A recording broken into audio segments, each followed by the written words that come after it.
Motivation is the precursor to focus. You have to want something to divert your energy towards it. Systems help build positive feedback loops. Lack of a great system starts to build negative feedback loops. Your job is not to teach everything the brain's supposed to learn. Your job is to set the environment for the brain to learn naturally. Good morning, Michael. Good morning, Dr. Chen. Today, we're excited to do another episode, and this episode is motivation. This is really the foundation of a lot of other skills we'll be talking about in our podcast. And this is your space to learn, grow, and feel supported in our PC community, parent community. Today, we're going to dive into motivation. We're going to talk about a lot of things that you'll be able to put into practice during your 5 for 15 minutes. Michael has been working with children on the spectrum since early 2000, right, Michael? Yeah, and it'll be getting close to 25 years now. I always learn so much when we do podcasts together, and I know what we're talking about gonna help a lot of parents. So let's get started, talking about motivation. Why this such important topic? Motivation is one of the key foundations, not just a special needs child, it's the foundations for humans in general. And so the way I like to think of it is motivation is the precursor to focus. You have to want something to divert your energy towards it. And once you do that, now everything opens up. The ability to learn something, the ability to be curious about something, the ability to ask for something. And so that's why when you start to think about how do I help my child, is really kind of finding the simplest ways to increase motivation and start to open up those small windows. So we have talked about that in previous episodes to help any child, but with a child of special needs, is these small windows of learning when the child is focused and engaged and curious, and that's when learning begins. But before all that takes place, they have to have that feeling of motivation, meaning they are working towards something or curious about something that'll take place. So it is one of the bedrock fundamentals. And I think the more that a caregiver understands how to practice it with their child, the more opportunities they'll have for their child to learn. Yeah, absolutely. And I also think that one of the reasons that parents feel so discouraged is that they often see the progress being so slow, right? You taught apple, and then you say, hey, Johnny, grab an apple from the fridge. Johnny did not really understand what mom, dad were telling him to do. So the slow progress almost seems like it's so hard to pick up that motivation and do another interaction with your child. Like you said, creating the window of interaction, you feel despair, you feel discouraged. Do you have any suggestion for parents who are not seeing progress to be motivated? I think that's part of and frustration might not be the right word, but that can be demotivating for families is they're not getting that reciprocation of that energy. And so, of course, you go out and you do try to teach Apple.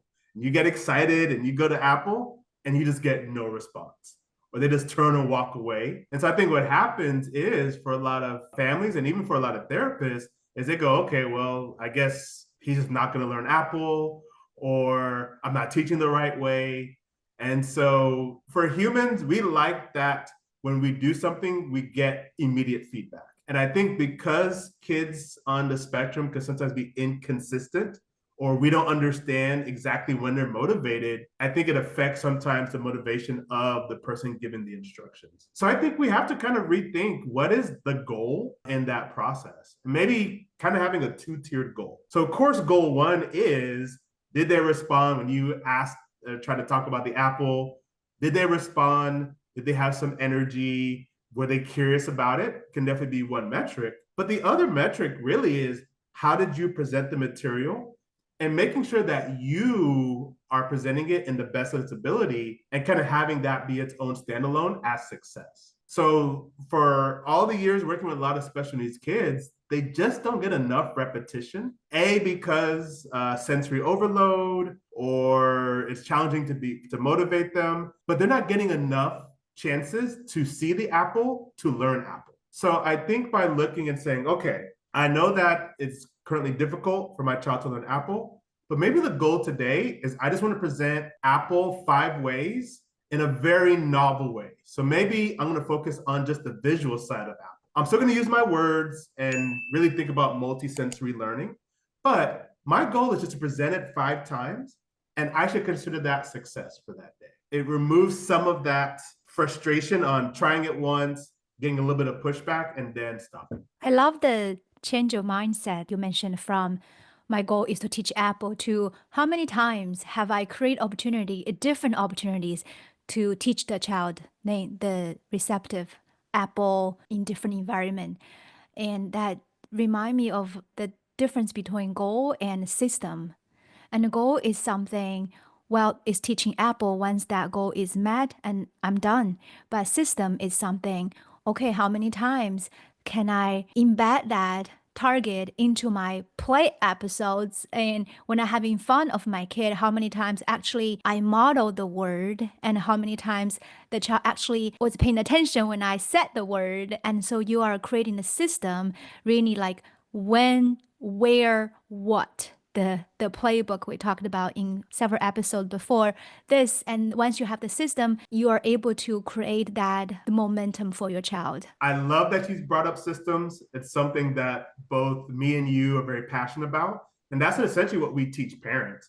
We're helping parents create their own system so that they're not frustrated by sometimes the slower progress of goal. And so you're 100% correct. It's okay, what is the system of setting up the communication and how can I go about doing it while continuing to learn? So as long as a parent is understanding, and this is where we'll talk a little bit about kind of looking at a child's senses. When you start to think about motivation, I think it's really important to know which of your child's dominant senses are they gravitating towards to begin, because I think that's the great place to start. So whether your child is really strong with visual, so they're lining up things and looking at them with different ways, really using their eyes to gain reinforcement or dopamine, however you phrase it, or maybe they're really auditory. And so they could be auditory strong, where they love lots of input, or they could be auditory aversive, where every sound kind of disrupts them. I think is important to know. And then third is tactile. Maybe your kids just really like the touch and the compression and the rough and tumble. So when you start to think about motivation, that's where, let's go back with the Apple. Now it's really thinking, I need to do multi-sensory. I need to try to see if I can teach these in all 3 of those dimensions. Apple's one, you can do a 4th dimension because they can taste the apple, especially if you want to introduce it. But the more you start to kind of see how your child is processing the world, then you probably have an idea of what type of initial motivators might help to keep their energy and focus. And that's definitely more of a system, right? That's getting you where you don't get demotivated the first time you introduce something, but each time you're building data and your system of understanding your child just gets better and better each day. I think that's where we see the most success from the parents that we have. Small steps to improve your system. Yes, absolutely. It needs to happen that way because it helps you to understand what really is working for your child instead of judging yourself or judging the environment or anything else that's in the way. Now, with a parent who is starting to put that into their routine to teach their child different skills like imitation, joy, intention, are there any fun strategies you can talk to parents about in terms of like teaching motivation? Yes. So going back to that sensory, so I think that's a good place that we look through that dimension. The first one is really thinking about, from a visual standpoint, to just be creative. Some kids love to see things in 2 dimensions. So they are much easier to learn in an app format than they may be somewhere else at this point in time. Or some of the kids need the tangible, right? So they need to have an actual apple that you can refer to, that they can smell. So really thinking about the visual means as kind of engaging. So I look at it this way. If I'm going to teach Apple, I'm going to maybe spend 1 day or up to a week focusing on the most visual ways I can teach Apple. Yes, I'll incorporate all the senses, but I'm going to really think how creative I can be with visual. So I'm going to take a YouTube video 1 day and introduce Apple, see if my kid pays attention to that. And then I'm going to have an Apple on day 2 and see if my kid does that. Then I'm going to have an app that has an apple in it. So I think by doing that, you'll start to learn more on what your kid may like more consistently. But I also think a second thing is you'll know what you're better at teaching. And I think that we keep starting to talk about this other side. The more you practice interacting with your child, you get better and better as a teacher and an instructor. And I think that helps to start to build the confidence of, okay, he's starting to pay attention to the apple more. The parent gets more confidence, and now their motivation starts to increase, which in some ways is kind of, is a chicken or egg. As the parent's motivation increases, they give more opportunities. Most likely, the kid makes some progress with motivation, which motivates the parent. And now we call that the positive feedback. Of course, there's the other side, right? The first time you introduce Apple, the kid screams. And you're like, I'm never doing that again. And so you become less and less likely to present new things to your child. And so with that, your child doesn't get enough repetition. Because they don't get enough repetition, they're demotivated, which demotivates you. And we call that the negative feedback loop. So systems help build positive feedback loops. And I think that's what we're moving towards. Lack of a great system starts to build negative feedback loops, is what we're trying to avoid. So that's on the sight version. For the hearing, this is where, if you look at all the kids' things, from Baby Sharks to the Barneys back in the day, it's amazing. So I encourage you, they're on all the time, probably driving you nuts, but see the voice inflection of the characters' voices. They are not talking in a static way. They have high pitches and they have odd voices and they're squeaky. So think of what's happening to that audio sensory component. There's something about that that little kids absolutely love. And so you spend that 1 day to a week thinking about the audio and really thinking about your voice inflection and what things your kid gravitates towards that way. Just showing excitement in your voice can make you make the difference between a child turning and paying attention versus avoiding. And so I think those are the creative things that you can try. All the different creative ways, bringing in different sounds. Some kids, when you play some low, different frequency music, can sometimes impact them, can help calm them down, or in some case, help pick up their energy. So you can be very creative from the audio standpoint. And then the third one is tactile. And what I always encourage caregivers and parents is just use your hands. Your hands can be an instant way to reinforce a child. Many of these kids on the spectrum have sensory, so some can be sensory aversive, but a lot of them love the deep pressure, love the impact. And so if your child likes that, I would test tickles, or I would test rubbing their head, or I would test squeezes, and just kind of that rough and tumble play and see how I can get that focus and energy. So of course, when I was working with kids, I'm first trying to see what type of reinforcers can my hands give. So, if a kid liked it, all of a sudden, as soon as I tickled and I stopped, they gave me clean eye contact. And whether they knew how to talk or not, they're kind of saying, hey, I want more of this. So then I could teach a sign. I could say tickle, or do the sign tickle, or I could verbally say tickle. And now the window is open because that child is motivated because they want more tickle. And so now I can teach tickles. I can maybe then start to teach apple briefly and then go back to reinforcing them. And so I think that's where, as any person working with a special needs child, is think about the sensory dimension and then do the simplest things to know which ones you're good at teaching and which ones that the child is gravitating towards. And normally, when I used to have a center, we kind of played with these experiments. You'll know relatively quickly, like, yes, kid really likes this, or maybe they might be a little aversive to something else. And so use your eyes, use your mouth, and use your hands. I can see parents start to think about list, right? When they feel stuck, they ask themselves the question, have I taken advantage of the different sensories, the visual, the auditory, and then the tactile?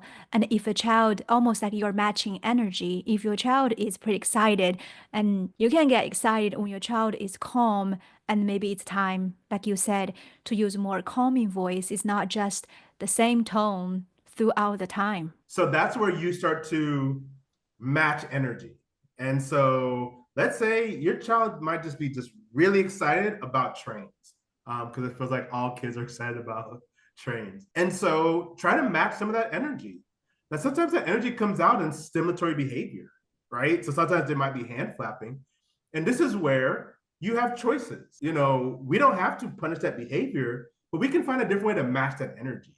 So if you see your kid really excited about something, even something that may not be non-functional, as long as it's not harmful, you can convert that into a learning opportunity. And so maybe your kid's really excited about trains, they start to hand flap. Maybe you can start, okay, look, that's Thomas. Or look, train goes choo-choo. You're presenting your ideas when your child's excited and motivated.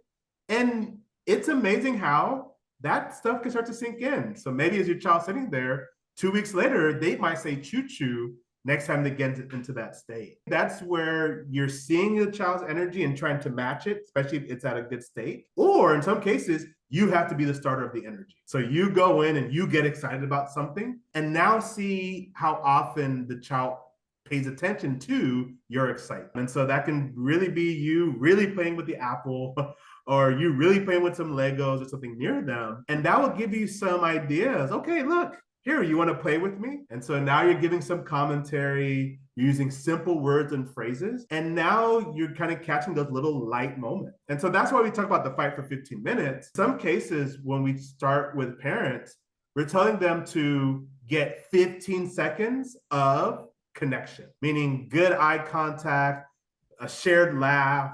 It's like those little small things. A, you get to learn, but then B, you start to see what could be impactful for your child. So create the opportunities, do the short things for 15 seconds, and then you'll start to kind of go down the yellow brick road on how to proceed next. I think one of the mistake looking at my own clinical experience, and I felt like we jump into teaching way too fast. And I think some parents who are listening to this podcast may resonate with this is we just so under so much pressure to teach because our kids are behind. And we almost put that motivation aside. It's like, okay, we're going to teach you how to touch apple. And then the kid is not even ready yet. And we start to say touch apple. Then we get really discouraged because the activity was almost very coercive. I told you touch apple, you still haven't done it. I taught you 20 times, there's no progress. And then we start to go back to that negative cycle you mentioned, Michael, earlier. And I think it's such a reminder for all of us who work with kids is it's important to spend that 5 minutes creating that tone, that being creative, being fun, this is not boring, this should be exciting. And once you have that tone and you start to teach the skills, the targets, and use your system, and then when you wrap up that session, make sure you go back to that motivation piece and end on a positive note, not on a negative note, and make it, I think really the key thing is trying to make the interaction positive. You are hitting on something that a lot of mistakes are made by providers, by parents, just when it comes to kids in general. We're all learning. Yeah, these kids, the whole drill and kill method of sit your kid down and just pick things up and your kid's just supposed to learn right away. That's not how the brain learns. The brain, especially at that young develop, is not the static thing that is very rote. It learns in waves and cycles, and especially when the brain is motivated. So I know from a therapy provider, we get paid by insurance. And so, of course, insurance is not going to want to pay to teach motivation for the first week or two. But ideally, if you tell me what's the best way, even starting therapy, I'm going to spend the first 3 days really focus on motivation. And then secondly, contingent access on how to get access to it. Because if I can get that stabilized where a child knows that they'll have fun in this session and they know how to get access to the things that they want, it is so much easier to teach. And so I think a lot of people make that mistake. Day one, here you go, Johnny, and they just start trying to drill and kill them. Well, of course, the kid's running from the table, crying for days and days, and just all the stuff that's not fun. And once the child's demotivated, that environment is not conducive for great learning because all they see is, no fun zone, too seriousness, all this prompting that's kind of taking place. So especially as a family, go slow with motivation. Just really spend some time really understanding how to up-tempo your kid or deregulate your kid. Because now your job is not to teach everything the brain's supposed to learn. Your job is to set the environment for the brain to learn naturally. And by knowing how to help motivate, you're just giving that brain more opportunities that by themselves they can look at something and start to realize that maybe that's blue, or they can hear because they're motivated. So when you say apple, they're actually paying attention this time versus the other 8 times when they were focused on their fingers or focused on something else. So that's a really important thing to think about. We rush both motivation and second contingent access. We rush those way too much.